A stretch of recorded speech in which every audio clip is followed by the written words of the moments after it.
Over the last 24 hours, there have been some major developments that could significantly impact millions of Americans.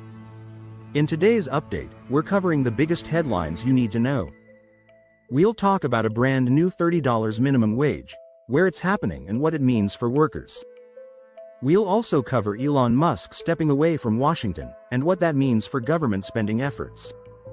And first, we'll break down the latest on President Trump's tariffs being struck down by a federal court. Before we get into it, do me a quick favor. If you appreciate these daily updates, please hit that like button. Now, let's dive in. Trump's tariffs blocked. Let's start with the big headline. A federal court has blocked President Trump's emergency tariffs. According to a ruling issued just yesterday by a 3-judge panel from the U.S. Court of International Trade in Manhattan, the Trump administration improperly invoked a 1977 law to justify its sweeping tariffs on dozens of countries. As a result, those tariffs have been declared illegal. The court also extended this decision to previous tariffs on Canada, Mexico, and China, especially those justified by national security concerns such as border protection and fentanyl trafficking. This is huge news. While the Trump administration plans to appeal the ruling, possibly taking it all the way to the Supreme Court, there's no guarantee the case will even be heard, let alone reversed. So, for now, the tariffs are on hold. Let's look at the implications. The ruling won't affect all of Trump's tariffs, especially those from his first term or those based on different legal grounds, like Section 301 tariffs on Chinese imports or duties on steel and solar panels. However, if this decision holds, tariffs as high as 30% on goods from China, 25% on products from Mexico and Canada, and 10% on most other imports could be lifted within days. This could lower prices for consumers and reduce inflationary pressures. But here's a key question. If the U.S. removes its tariffs, will countries like China do the same? There's no guarantee, and if not, this move could actually weaken the U.S. trade position. Also, this raises questions about how Trump would fund future proposals like eliminating taxes on tips or overtime, which he's discussed in recent months. Tariffs were intended to be a major revenue source.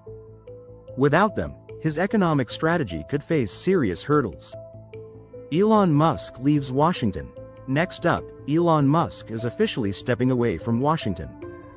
In a statement posted on X, Musk announced that his temporary government role has ended, and he's shifting his full attention back to running his companies. He also thanked former President Trump for the opportunity to work on cutting government waste through the so-called Doge Mission, a campaign to increase federal efficiency. But this move isn't all that surprising. Musk had recently criticized the One Big Beautiful Bill, backed by Trump, which lumped several unrelated policies together and actually increased government spending, undoing much of the cost-saving efforts Musk was working on. His departure could signal a shift in how the government approaches efficiency and spending, especially with mounting concerns over the national deficit. $30 minimum wage in Los Angeles. Now let's talk about wages, specifically a new $30 minimum wage law that's grabbing national attention. Los Angeles has just passed the highest minimum wage requirement in the United States, targeting hotel and airport catering workers in preparation for the 2028 Olympics. The City Council's plan sets a $22.50 minimum wage this year, increasing by $2.50 annually until it hits $30 an hour by July 1, 2028. This is a major win for labor unions, particularly Unite Here Local 11, and could become a model for similar wage increases nationwide. California's current minimum wage is $16.50, and the highest in the U.S. up until now has been Washington, D.C.'s $17.54. So this move is historic. The question is, will it stop with the Olympics, or become permanent? Most signs point to it being locked in for the long run. Meanwhile, in New York, former Governor Andrew Cuomo is pushing a proposal to raise New York City's minimum wage to $20 an hour if he's elected mayor. Critics say it could hurt businesses, but Cuomo has dismissed that concern, calling it baloney. These wage hikes reflect growing pressure from workers across the country, especially as the cost of living continues to rise. And don't forget, when California recently raised the fast food minimum wage to $20 an hour, we saw neighboring states like Oregon and Nevada start to feel that ripple effect too. Conclusion. So, we're looking at three major developments.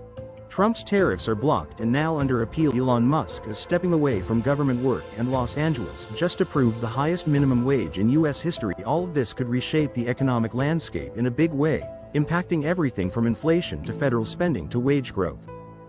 We'll keep monitoring these stories closely and bring you updates as they unfold. Thanks so much for watching. Don't forget to subscribe, and I'll see you in the next update.